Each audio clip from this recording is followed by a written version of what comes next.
Welcome to the Shared Power Podcast, a series for organizations and leaders committed to collectively advancing justice and equity. I'm your host, Mia Henry. I'm the CEO of Freedom Lifted, and I'm the daughter of activists, educators, entrepreneurs, and survivors. I've had the honor of teaching, facilitating, and co-leading in schools and nonprofits for over 2 decades. I've learned a lot, but it hasn't always been easy. There are conversations that I had, or I wish I had, that I believe create the conditions for more effective collective leadership. In season 1 of this podcast, we're going to dive deep into these conversations. These topics will help us explore how we can build trust, navigate conflict, and lead in partnership with one another. If you believe that relationship building is the foundation for justice work, you are in the right place. Join me as we explore the ingredients for leading with shared power. Today's conversation will feature my friend and colleague, Lisa Marie Pickens. Lisa Marie is the owner and principal consultant for Arise Consulting, Inc. Now, Lisa Marie has worked toward capacity building and collaborative engagement in the nonprofit sector for more than 20 years. And together, today, we talk about a lot. We go in about the problems with many diversity, equity, and inclusion initiatives, or DEI. We also break down the day-to-day practices of shared power and how we can sustain the shift in our organizations. And we talk about why shared power provides a path for everyone in an organization to lead. Plus, Lisa Marie shares some inspirational examples of nonprofits that have completely transformed their understanding and practice of DEI work to embrace shared power. I hope you enjoy. I knew interviewing you, Lisa Marie, was going to be important for this podcast. Thank you so much for saying yes. You are so welcome. Yeah. Throughout the series here, I'm going to be talking about how I define shared power. But having you on here, I can't not ask you how you define shared power for yourself and then for organizations. Yeah. So for myself, it's really recognizing that, you know, there is no limit to power, that we all can have it, and that the world is better when we all have it. Yes. It's not a commodity that is scarce, Mhm. and really trying to operate from that space in every interaction that I have, right? Whether I'm interacting with the folks that are walking along the street, in my engagement with them, to the people that are picking up my debris, from the streets and sanitation department. Again, recognizing the significance of their power, right? And why it's important for them to have power. And I will really share and I use that example for a real reason. I moved in 2019 to a row of townhouses. And it turned out that the developer had not notified owners that our alley was private. And so prior to my arrival, the streets and sand had been coming up the alleyway, picking up the garbage. And it became clear at some point to the city that it was a private alley and that either we needed to arrange for a private pickup or we needed to roll our garbage cans out to 43rd Street, right? And so the garbage the garbage can driver made a decision. That's stupid. For him, that was a stupid idea. And he's like, no ma'am, put your can back. I'm gonna come through and pick up your can down the alley. You do not have to. So ultimately we did have to end up doing that. But again, he had a sense of his own power, Yes. right? That something in the system did not make sense to him. Right. And that he was going to step out, right, and really demonstrate his own decision making, right, that didn't just not make any sense to him, and that until he couldn't do it, he would continue to do it, right? And so that's what I mean. Yeah. And I was so grateful to him, right, for that. Not that it's the biggest deal to have to wheel the can down there. But again, these are reminders. They seem very simple, Yeah. but these are reminders of what it means to share power and for everyone to recognize that they have power, autonomy, authority, and that they can make decisions, right? Mm-hmm. And so for me, that's what it's about, right? And really operating and engaging with folks from that space, supporting that space.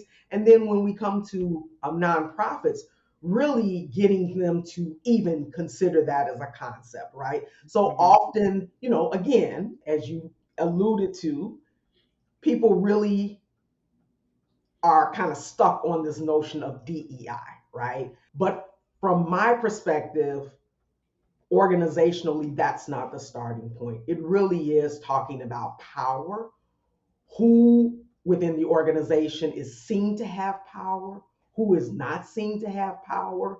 How do people think about this notion of shared power?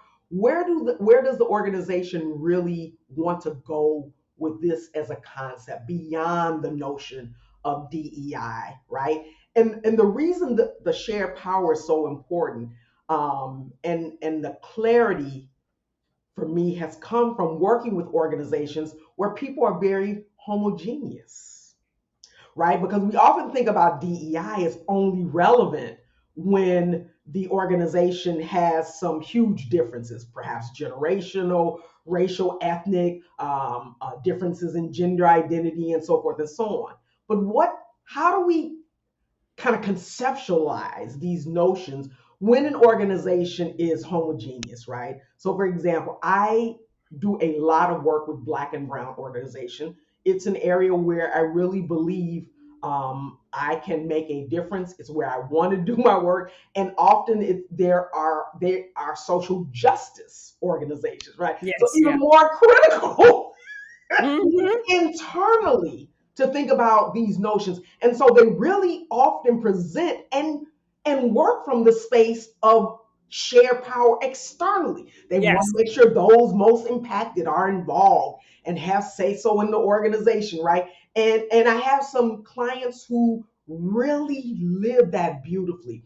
I work with the Chicago Torture Justice Center, and they are part of the reparations ordinance related to Commander Burge and the torture that he and his underlings perpetrated on Black and Brown folks during a certain period, right, by the police, right, in Chicago.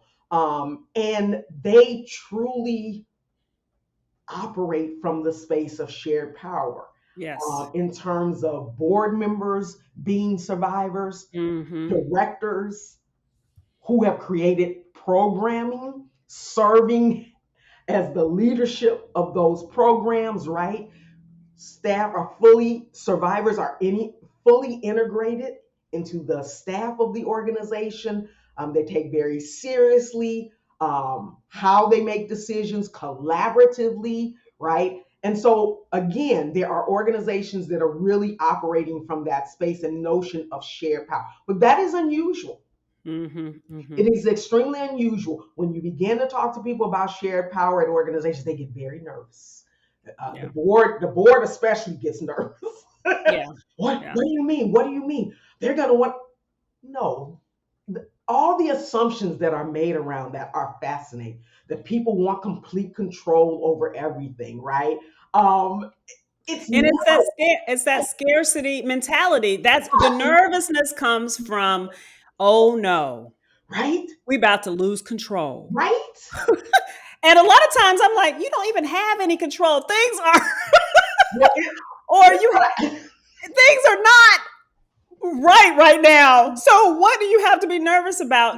Even just seeing shared power as an opportunity yes, to lighten the load that a lot of yes, people feel that they have in order to make sure everything is right? To be in control of all these things. I'm like, share the control. Shared power means sharing control, sharing responsibility, Shared responsibility. sharing, visibility, sharing all these things. We Absolutely. should be we should be wanting to move to that place, but Yes. because people see power as either or like we said, That's right. scarce, right? And especially a board, because Yes. there's so much socialization around boards of directors having power, right? Which I Having think is that boards in nonprofits in particular needs its own podcast, right? We need a yeah, true paradigm shift in yes, terms of the role of boards, how they're structured, what they do.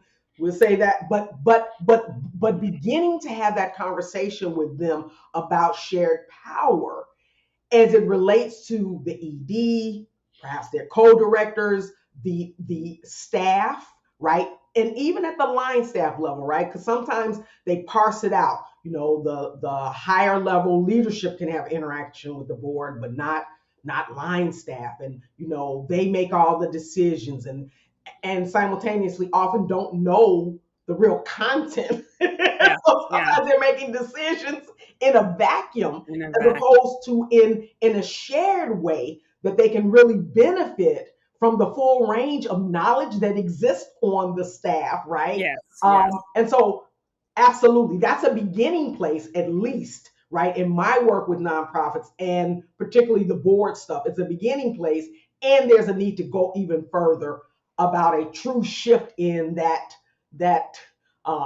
component of nonprofits that is boards, right? So So, Lisa Marie, give me an example of an organization you've worked with that initially was thinking about DEI and you moved them to thinking about shared power and how that happened. really interesting because he kept talking about DEI, and Mm, that's something that they don't really have to concern themselves. It's an all black organization, right? He said until now it's something we hadn't really thought about, or we're already diverse. And I'm like, but are you really? And really, my questions are about shared power, which is very different than DEI. And he's like, yeah, we haven't even begun to broach that. I'm like, yeah, because I think you've assumed mm-hmm, that you're mm-hmm. working from that space. And the responses to the question suggest very clearly that you're not working from that space because it's not really a part of your, kind of historical thinking about your organization and so forth and so on. So it's going to be that evolution with them is going to be very, very interesting. And the ED, makes an excellent point, which is also a part of the conversation people have to have about shared power. Is it also means shared responsibility, Yes. right? So now you can no longer, right? So once you make that shift, you're a part of it. So you can't just look to the ED and say, well, you didn't do that. You can't just look to your supervisor and say, well, you can't just look to the board. You're a part of that now, right? Which again, if we're sharing the power, we're sharing the responsibility as well. And Right. so that's a really important piece to talk about in addition to the shared power. Yeah. Yeah. Yeah. So I'm excited to have this conversation. So when he said that they were diverse, was he saying that because they were sorry? So he was saying that because they were all black Black, organization? queer, there are queer identified people involved. Uh, there are people that run the gamut that are, already credentialed as teachers. There are people at the beginning of their kind of career, or Uh-huh. people that are directly, they run it's an arts organization. And so they actually have volunteers from the community that are part of this, right? So that's the type of diversity, right, and inclusion he was talking about. And yet that's one part of it, right? Right, right. But the question is, how are you really sharing power, right, Yeah, among that range, right? And so, I think sharing power can be very complicated for people, right? yeah, I know that the ED in this particular case really does want to share power, and yet the organization hasn't been entrenched in that. So they haven't been operating from that space to create that type of the type of scaffolding and structure that's needed to ensure that people really can step up and say, oh, yeah, I can really make this decision. I have the authority, I have the competence, I have the skill sets. I've been supported to do this as part of my work at this organization. So it was interesting that we were able to shift. And while he certainly believes in shared power, he knows that all of the pieces aren't there, right? Yeah. Because they haven't really thought about it before. So it's like a Mm-hmm. bit of a new concept for them. And I think this notion is a new concept for most organizations, right? And it's very interesting. I had somebody I was talking to recently who said, well, I don't have any power. Oh, I know. This is, yeah. And so I really had to walk her through. So here are all the people that you sit on the rung above in terms Hmm. of how you are navigating this world. Yeah. Oh, I never thought about that. Or even the conditions you have control over give you power as well. So there's like that hierarchical piece. But I work with a lot of public libraries, Mm, and I find, when they're at the bottom of the organizational hierarchy, that plays tricks on people because they think they don't have any power because they're only looking at it from that perspective. And maybe they're looking at social identities as well. When I talk about social power, and we've talked about this before, right. it's when you have it, you have resources, voice, visibility, and safety, right? There's a lot of other things, but just get to that. So, That's where do you have resources? Where are you seen? When are you heard? And how are you safe? And then you will be able to see where you have power. and what do you have access to, And what do you have? And right, right? access, supports, connections, all of those things are social power. So Yeah, when we talk to the frontline staff of the public libraries, I'm like, you are the most visible people in the library. Don't abdicate the power you have that's right. to That's right. affect people's whole experience and memories around this important institution. Absolutely. So, Absolutely. yeah, teaching people to reclaim or even acknowledge the power they Acknowledge, have. reclaim, rethink it all, right? Yeah. It is really about a paradigm shift, Yes. um, Yes. which is part of the Radical Shift Academy, right? Because, right, which we'll talk about in due Hmm. course, but it really is about the shift. We've got to get people away from what have been kind of the historical ways of approaching this that clearly have not shifted very much. Right? I mean, I think Yeah. that's Yeah. what we must recognize at this point. It hasn't shifted in the ways we needed to. So why not shift and begin to really talk about power? Yeah, so yeah, I hear you. With shared power is a practice, is a way of engaging and interacting with others in the world. It's being able to be one's authentic self, right? Fully participating, It's in a way of decision making. benefiting, right? It also is a benefit to you as an individual, right? Yeah. There's so much we can learn from each other if we recognize, right, this notion of shared power, right? So some people operate from a space that you can only learn from certain people, right? My parents, they didn't have this language, right?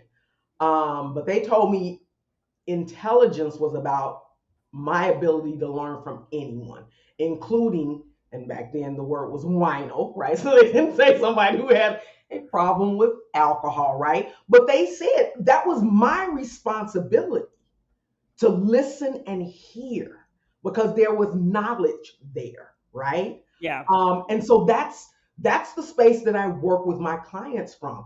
I really believe that they are the content experts. So I'm going in modeling sharing power by sharing power with them. I'm Yes. your partner in this work. I'm not an expert on your particular organization. You're the expert. I'm the expert in terms of facilitation, creating space for the type of dialogue, gathering the type of data we need to look at together. But you will do the work You have to do of the work. Yeah. reviewing that data, right? So Yeah. again, back to the group that I shared information with, and this is a repeating pattern.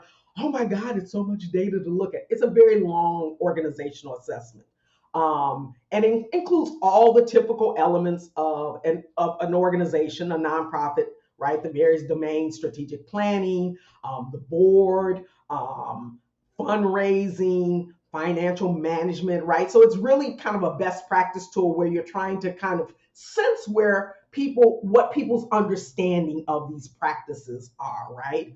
Yeah. And so they're statements, and then you can respond whether you agree this is true, completely true, somewhat true, I neither true nor false. I don't know, right? Is okay. Don't agree, right? And so you begin to get a sense of kind of the organization's collective knowledge about all of these areas that make up, right, the organization. And then I have a totally separate section that is about shared power, inclusion, and equity.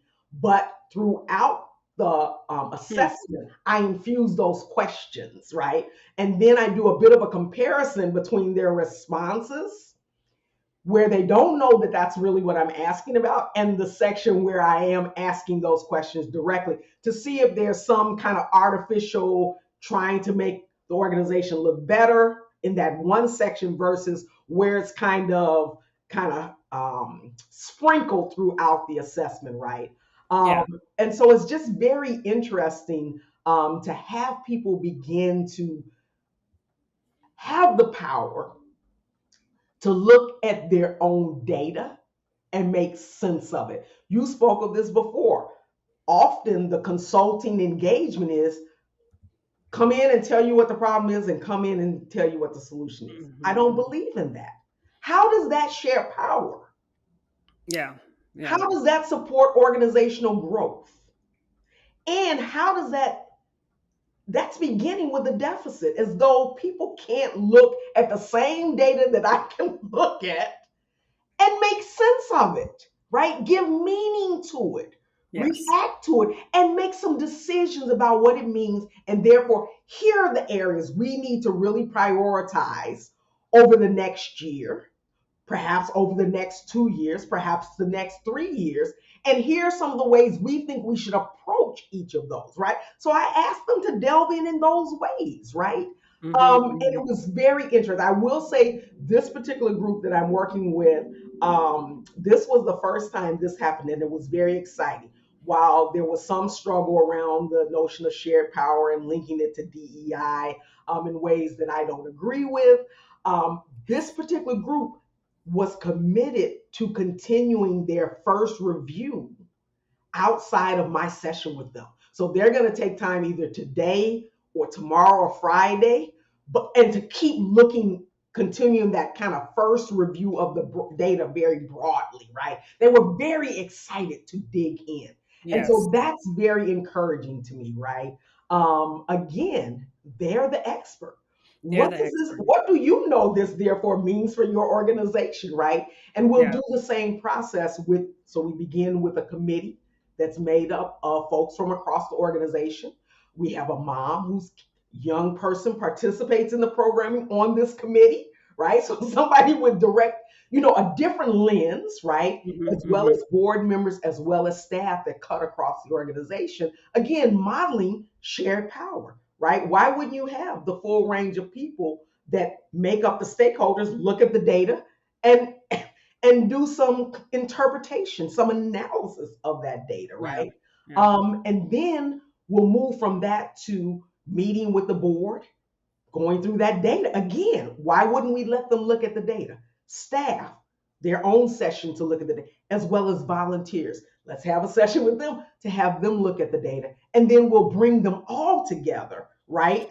And probably it'll be the first time, and for many organizations, it's the first time all stakeholders have come together to really take time and assess the organization and assess what the needs are, right? And so all of that is both process, which is product, and modeling shared power throughout the process from beginning to end, right? Yeah. So again, it's as important, right, to talk about shared power as it is to demonstrate it and to have people practice it Practice it. Right. Right. as we're doing this work together, right? And so when people ask, well, how do you do this? So much of it is in the modeling. So much of it is built Hmm. into the process itself. And people often don't even recognize it, but you begin to hear them say things very differently over time. It's another organization that I am in the midst of strategic planning with right now. And I began with an organizational assessment, moved to values development, and then strategic planning. And some people have been consistent across the three groups that led that work with me. And some people have been different, right? And just to watch the change in people in particular who may have participated in more than one of the groups is fascinating. There, I'll describe, the organization kept apologizing to me about this one person, older white gentleman, uh, a bit of a naysayer, a bit of a fly in the ointment type of person. I had no problem. He and I have worked together in the organizational assessment phase, and now we're in the strategic planning phase. Our last meeting, he and I were finishing our sentences. Wow. They were texting me, what's going on here? Transformation, Yes. Yeah. digging into the process, being willing to be a bit vulnerable, admit I'm getting a bit older. I'm not up on things. Perhaps I can think about this differently, right? But it requires the depth of engagement, not a pop in training, again, which unfairly I overly think of DEI as that, right? And I know that practitioners can and often do more than the one pop in training, right? So I want to, I Yes. want to But acknowledge, I have a bias too. It's okay. I have a but I do bias. have a bias. Yeah. I must be honest Yeah. because I don't think when we're talking about change and Hmm. paradigm shifts, Yeah. we're talking because it took a long time for this particular approach to take hold and take root. It requires depth to root it out. Yeah. Yeah. And so, Yes. yes, we can't. And that's what the shared power really allows Yes, for and invites people into a long haul process, which is what movements need and deserve. that is correct. I think DEI signifies quick, dirty, fix it, fix what's wrong.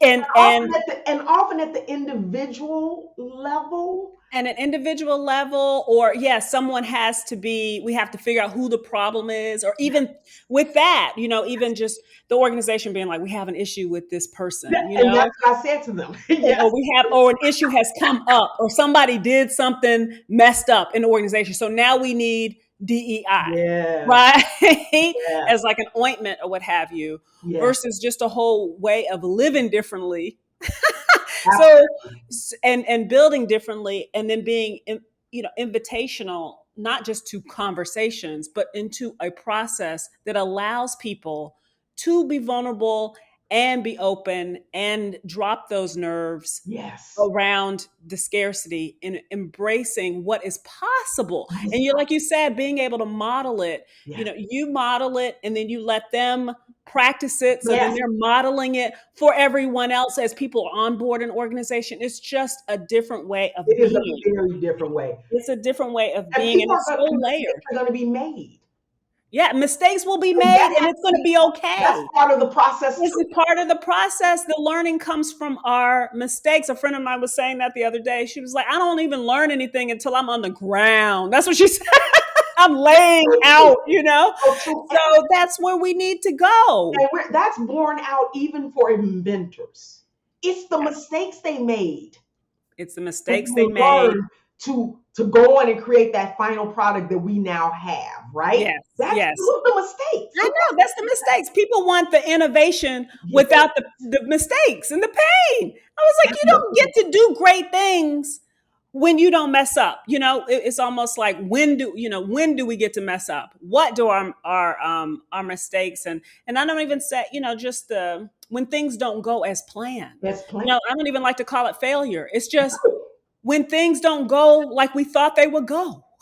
But if we see that as part of a process, a cycle, right? Yeah. We do some learning, We put some new practices in place. We practice them. We reflect on how those practices, right? So again, creating those benchmarks so that Yes. we are paying attention to how we really are sharing power, how we really are living our values, right? So we Yeah. must have benchmarks. That's the other piece that is imperative to this prospect. There has to be benchmark. There has to be a way for people to pay attention to how they're sharing power, how they're living the values of the organization so Yeah. that they can, and they must be things that are observable, Yes. And right? yes. It can't So be not, it has to be simple. So the thing is, the other thing that people do with all of this is make it seem it's so complicated. How could we ever figure it out?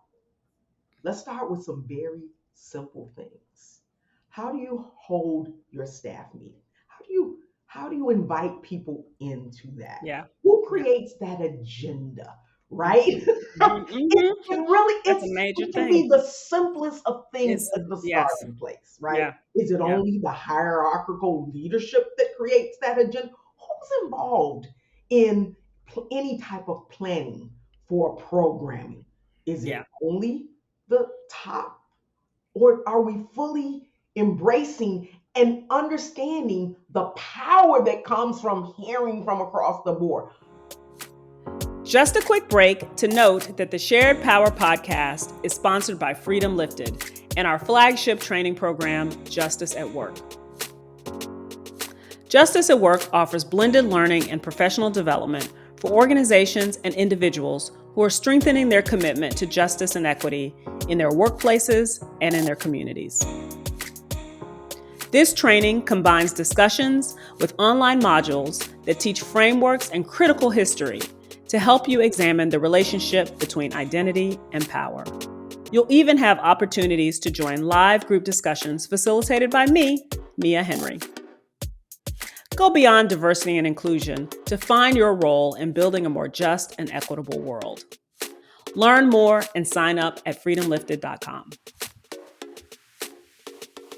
There's an organization I don't know if you're familiar with them, but they do very deep youth work. And one of the things that I truly found fascinating about them and have really encouraged organizations that I work with to adopt, they do cross training of all staff. So even the maintenance person has been trained in youth development, how to de-escalate, Mm-hmm. right? How to see these young people, how to engage, to be supported, right? Yeah. Everyone across the board has learned some of the basics of this work, right? That's that's sharing power, because really you think that the maintenance person isn't going to be in contact with young people as they go leave the building, the receptionist, again, as you spoke about that librarian, the first point of contact, Yes. and you don't want to share power with that person. Yes.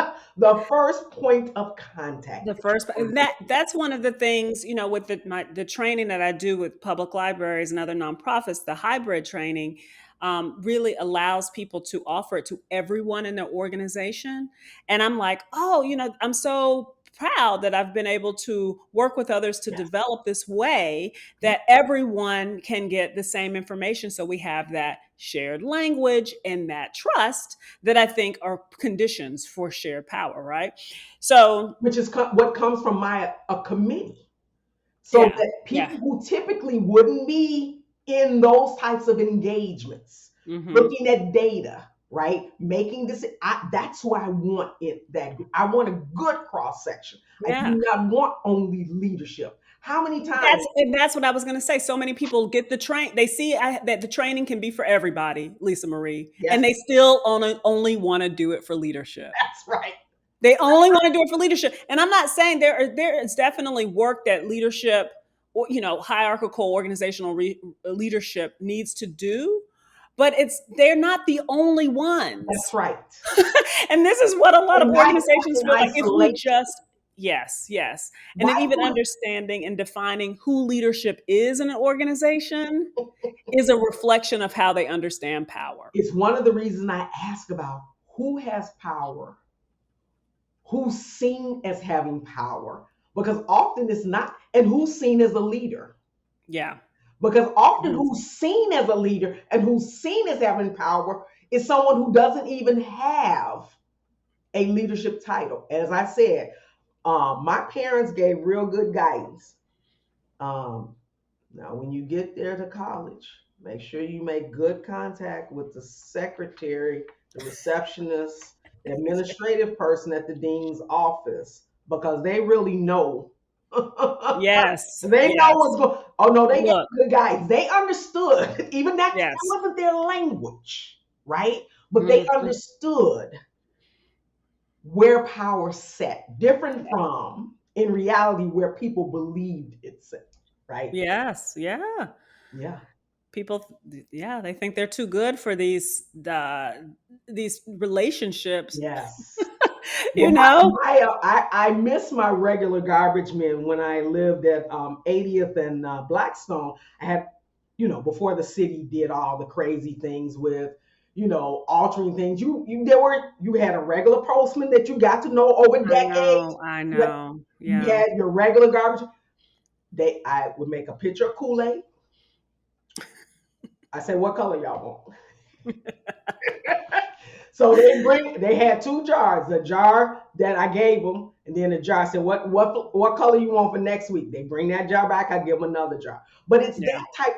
Again, I keep going back to that example, but so Mhm. significant the power they had, right? Yeah. In Yeah. terms of keeping our alleyway clear, being responsive to the needs, right? I mean, again, people often look down on garbage men, right?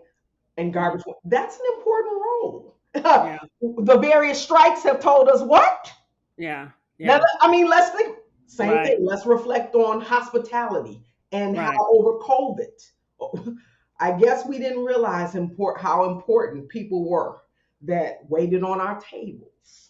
Yeah.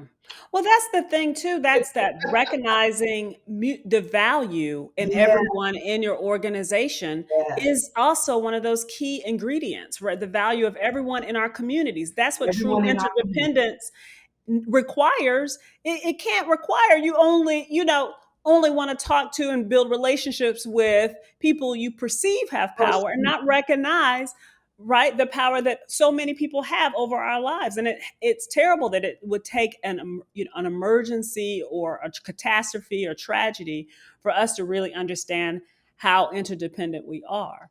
But Absolutely. those relationships, when you talk about the secretary, and I remember just having, and just the relationships come from recognizing their value, not from Absolutely. just trying to be strategic and get what you want out of people, but like you recognize that the Your power. the administrative assistant in these, when I was teaching this, they know everything. They've been there longer than all the principals, all the people. The person who runs the supply closet, right, the supply room, Lisa Marie, Yeah. what they Yeah.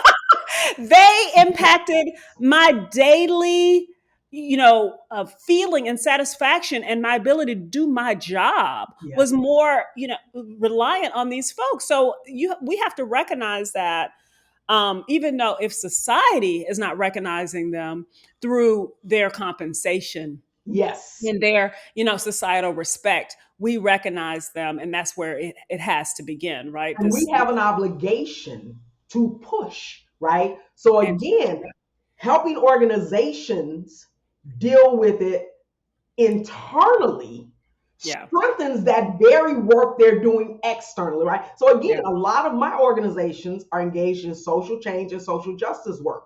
What does it look like that you're fighting the fight, right, for shared power outside of the organization, right? Yet internally, there's utter chaos, yeah, disenchantment with right, leadership around that very same issue.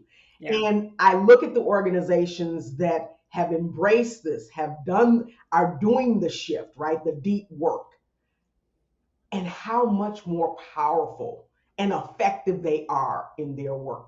There was one organization that I dated for over a year, because they came to me wanting DEI training. You dated, did you Myself and say? N.H. Choi, my comrade in arms, and they came to both of us separately, and then we were like, okay, let's talk this through. How can we work with them? It took a year, and that's when we hit upon the organizational assessment and digging deep into shared power and inclusion, because that's really what was going on organizationally. It had nothing to do with DEI. It was Yeah. about false notions of shared power. A consultant had persuaded them to create this executive leadership team because it looked diverse and it would look good. Oh, I wow. won't name that consultant. And it created chaos because it was Yeah. not rooted in reality. Right, right. And it's focused on optics And instead of so it relationship. created confusion for the people on that team. It created confusion for the staff. Mhm. And so Mhm. ultimately, in my work with them, that was disbanded because it had no true meaning. It had Yeah. no true role organizationally. The leader did not want to change. So often, if I get a sense that the leader doesn't really want to do this work, I won't work with the organization.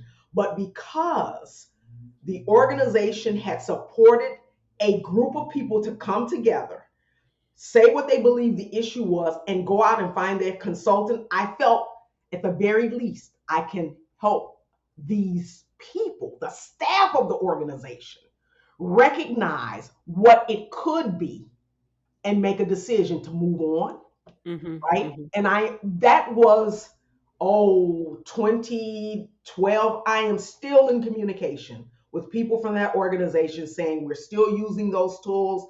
They may have Excellent. moved on out of the organization.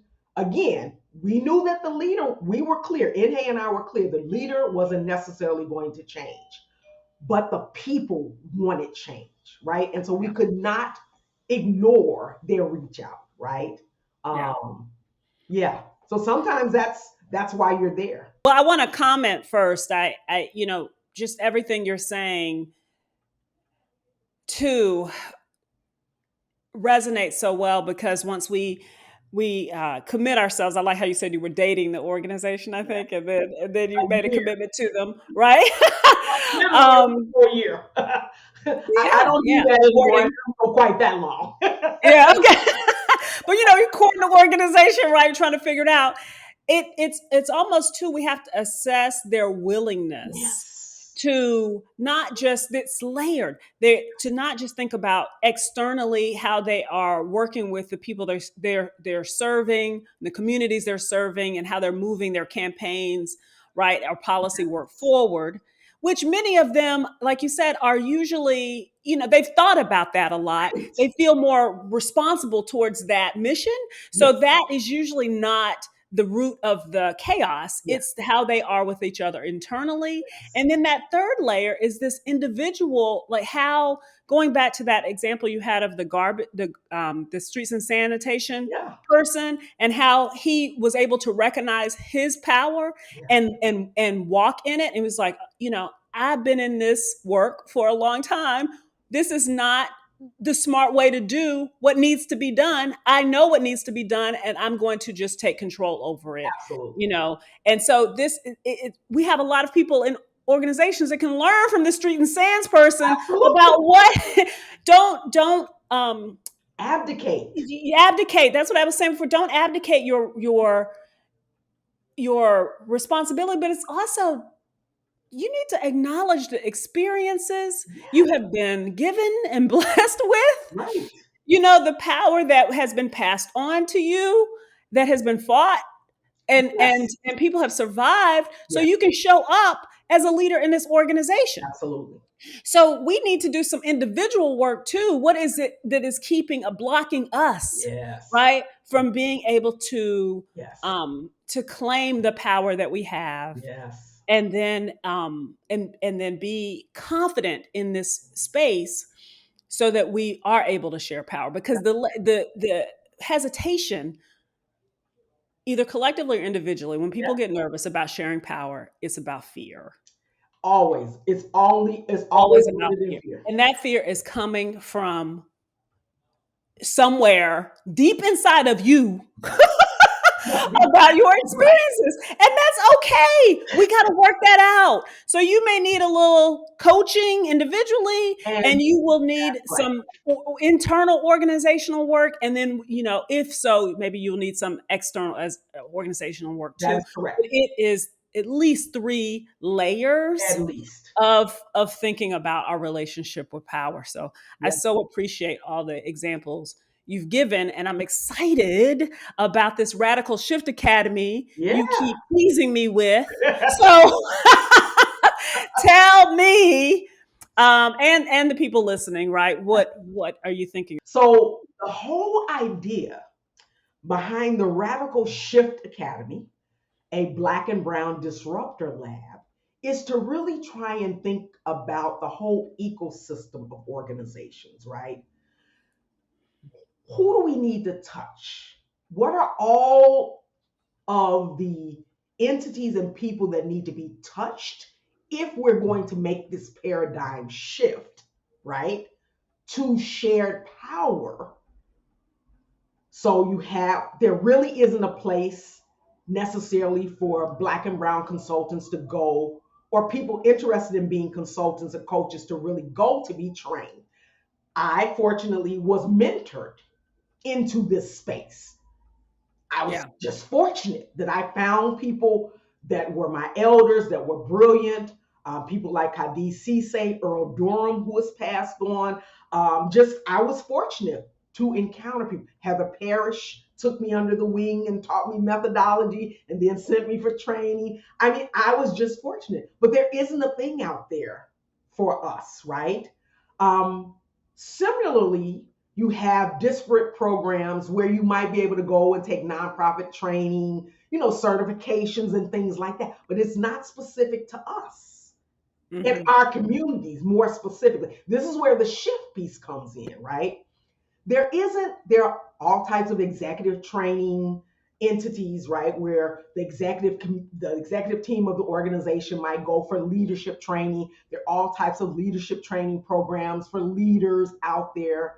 um, but and even when they are for us, what is the root, what is the ultimate goal for those leaders, right?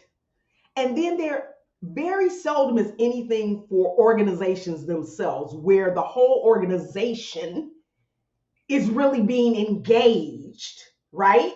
Yeah. Let's say you fully develop that leader and they're really ready, but they come back, they still are coming back to the organization that's That's unprepared. not right. Yes. Yeah. Right.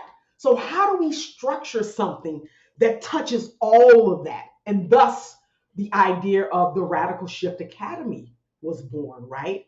How do we do the thing that we've never seen done, where you're working with all of that simultaneously, right? You're working with the individual consultant or person that wants to be a consultant or someone who's shifting, right? Perhaps they've had a different career. But how do you work with them in a way that, rooted in our theory of change, it's really about transformation of our communities? So all of that is in service of transformation of Black and Brown communities, right? Not in service of the nonprofit in and of itself, not in Right. service Right. of the leader to be a great leader in and of himself, Yeah. Yeah. not Yeah. in service of the coach being a great coach in and of themselves, but fully indoctrinated in what is needed in our communities for Yeah. transformation, right? Yeah. That's the difference. That's the piece that excites me so, right? And that's really what's needed. If nonprofits are going to remain, right, a part of our community's ecosystem, right, Mm-hmm. and often does what government isn't doing, right? I mean, that's the reason. Then we want to make them the best that they can be. We want to make those leaders the best that they can be. We want to make the coaches and consultants that work with them the best that they can be in the service of transformation. That means they have to be steeped in shared power from the beginning. As consultants, you must go in knowing you're sharing power, right? So So Yeah. it is about a shift for all of us, for all of those entities, right? And definitely when I talk about nonprofits and organizations, we're surely talking about philanthropy as a major, right, player in not understanding, not operating, not grasping the concept of shared power, right? Yeah. Yeah. Yes. Yeah. But if we're going to make this And shift, we've got to hit all of those places and really mhm. do deep work in all of those places. So, doing the individual work, doing the organizational work, thinking about the sector, touching the community, right? Yeah, so that's what we're talking about. And we really Yeah. want to disrupt things. We want to disrupt our own stuff. We too have become complacent and participating in these notions that don't serve us. We've got to throw off those shackles, Yeah. right?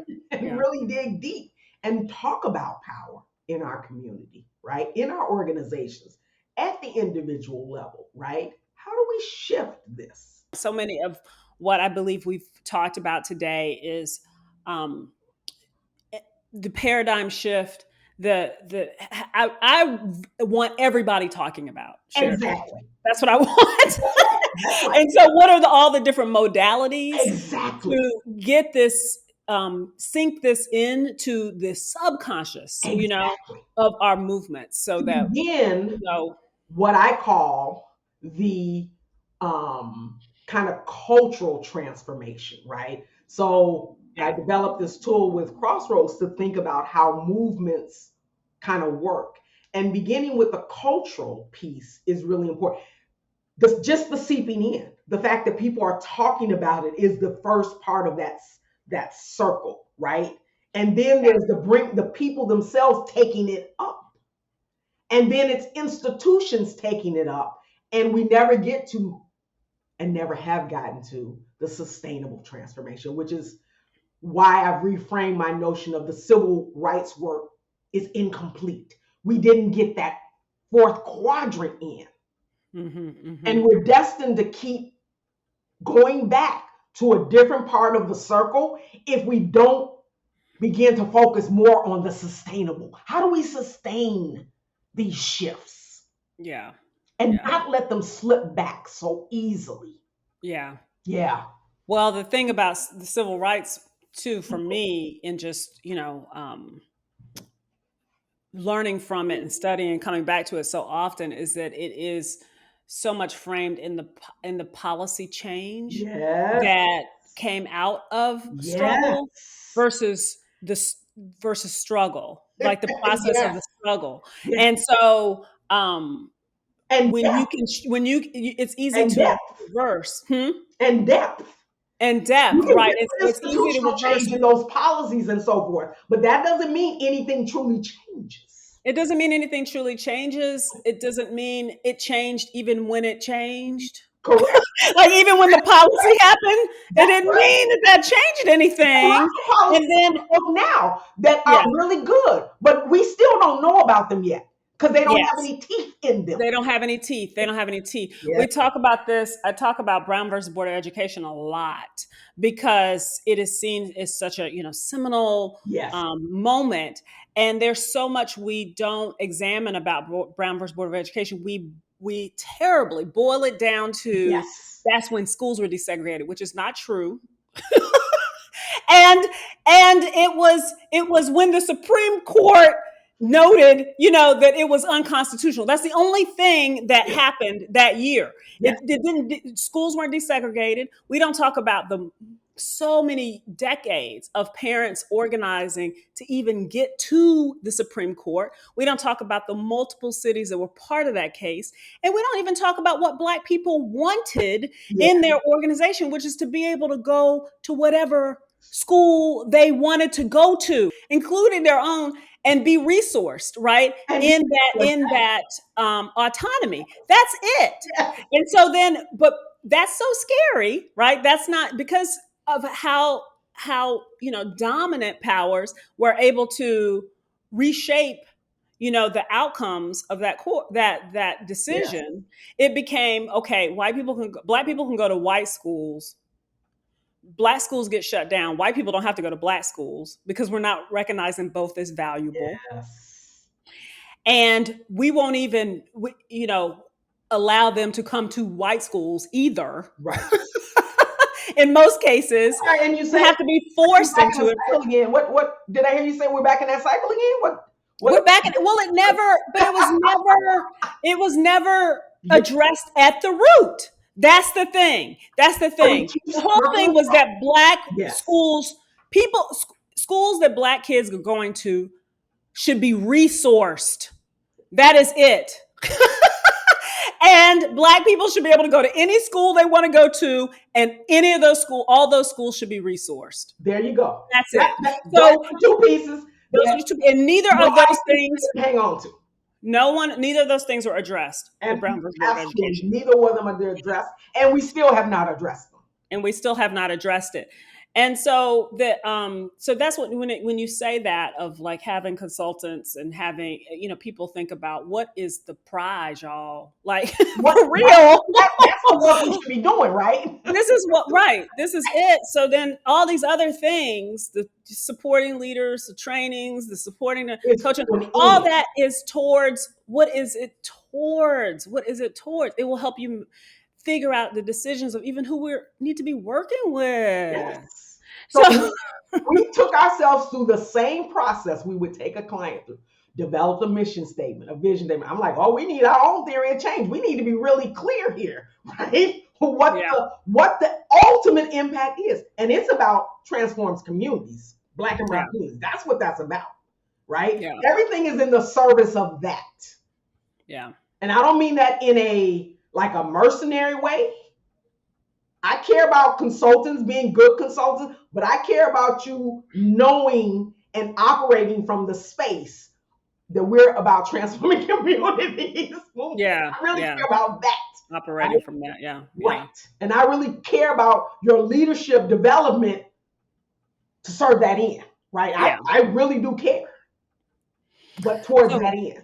Before you go, Lisa Marie, I want to ask you, what is just one piece of advice you would give to people in organizations trying to move toward shared power, even before or instead of hiring a consultant, right? Like, just to even shift thinking. What is the one thing you would advise people, organizations, to start doing, or to start reflecting on? Yeah. I would ask people to start reflecting on their own experience of shared power, um, either in their personal lives, professional lives, right? Reflect on um, when power was shared with them, what happened when power wasn't shared with them, what happened, how did they feel, um, Mm-hmm.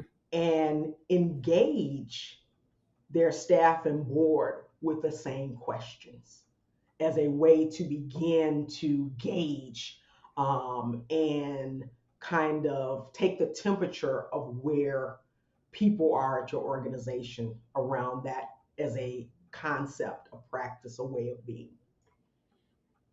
Excellent. And then bring in a consultant. And then,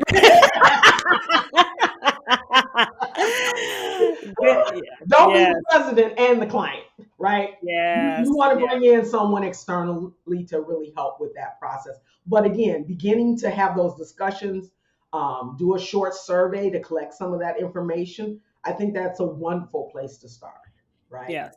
But Yes. be honest about why you're collecting that. Know that you must move forward with that, because otherwise you're replicating, you're taking data from people, and then you're going to do nothing. So you need to, if you're going to do it, you've got to be ready to take some next steps and honor what people shared with you. Because that's another piece of the shared power piece. Everyone understands that for some things, you're only giving input, right? What people don't like organizationally is that you ask for input and then you don't actually take it. You don't use it as part, you just collect the data. Mm-hmm. Mm-hmm. And you had Mm-hmm. already made up your mind. That's so, all of that needs to be kind of talked about. And if you aren't really seeking input on a particular thing, don't pretend you're seeking input. Right. It's better to say, you know what, on this particular thing, I have clarity, and I know that we need to move forward. It's better to say that, Yes. because you work against yourself if you then ask for input and don't really use it and move forward with some of it. Yeah, Yeah. that's worse. Yes, absolutely. I have definitely worked with people who asking for opinions because they believe they're supposed to ask for opinions, but they don't really have the intention of using None the whatsoever. data. Yeah, So that's yeah, more harmful. that's more harmful, and that is not seeing the value of your people. In fact, it is wasting their time. Right. They want to you to, You don't value them or their time, what right, you're paying right. them for, And unless you're making again, them do it in addition to their work. So that's a whole nother discussion. and that's a whole nother thing. And then that's going to come back to the, the not decreasing trust, Yes, right? It erodes trust. And then it's going to be really difficult for you to invite people into a process later that's when you really are, ready, because you've eroded trust by being inauthentic to begin with. So, that's right. I really appreciate that. Be true to yourself Be about true what to you're yourself. willing to willing and ready to do, and what we're not. It has been such a pleasure Same here. talking to you yet again, recorded this time, but to talking to you about shared power and just your whole way of being. Lisa Marie, you do hard work with people. You link arms with people to do the difficult work of transformational change, and you do it with such joy and lightness and laughter and honesty. I am so just proud to know you. Thanks for tuning in to this episode of the Shared Power Podcast. This podcast is a production of Freedom Lifted, a company that provides training, facilitation, and coaching for leaders rooted in justice and equity. It is produced and edited by Cassandra Sampson at It's 97. Production support also provided by Alicia Tate, Amber Kinney, Alicia Bunger, and the AK Collective. For more information about our work, visit freedomlifted.com or follow us at Freedom Lifted on Instagram, Facebook, or LinkedIn. Join us next time as we continue to unlock the ingredients for leading with shared power.